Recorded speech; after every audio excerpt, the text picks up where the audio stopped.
umeze gute se? Sawa man. Turaburanye. Tutaburana. Ariko nta nubwo wampamagaye se wowe wabaye. Umpamagaye so ndacyagira phone sha.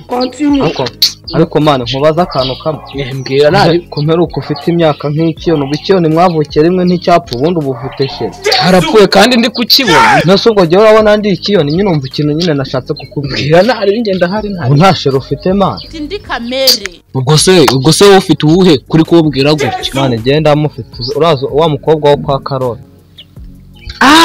Cya gikobwa gifite ibibuno nk'iby'ingurube cyepfira kwa Karoli. Umva man urabizi ko turi inshuti. Ariko nongera kunsebereza shero ubushuti bwanjye burata burangira anga. Buri inkende ikundana n'inkende.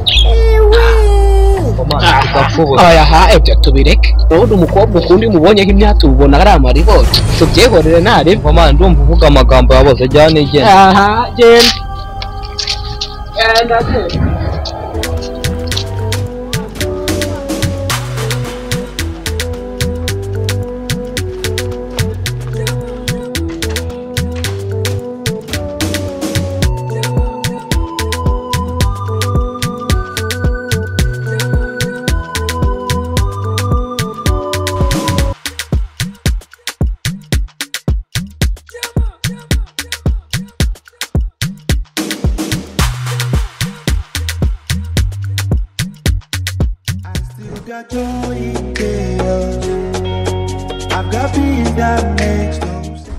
Bava ndabona uhuye na sheri wawe rero reka ngiye nikomereze.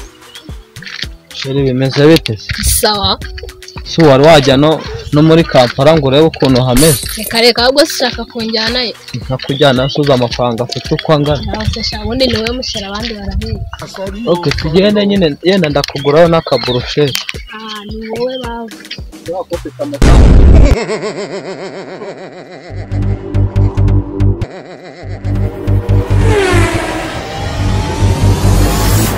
Ariko papa wazindutse nk'umwaka ugiye kureba uwo musheri wawe. Gahura n'amacinya karinda ajya wangegera. Okay reka ibyo tubireke. None se kuki utanitse ari amashuka warayinyana? Ako se mwana uri kurota ku manywa y'ihanga uko nzi ko abantu barota nijoro uri kurota ku manywa y'ihanga mbimenye nibura. Urabona ndi kurota mama ntago yigendeye kubera uwiri kumunyarira unararuna munyariza. Reka nkureke ubwo mukanya urazukire mu mwanya wawe warayinyayemo uryame mu.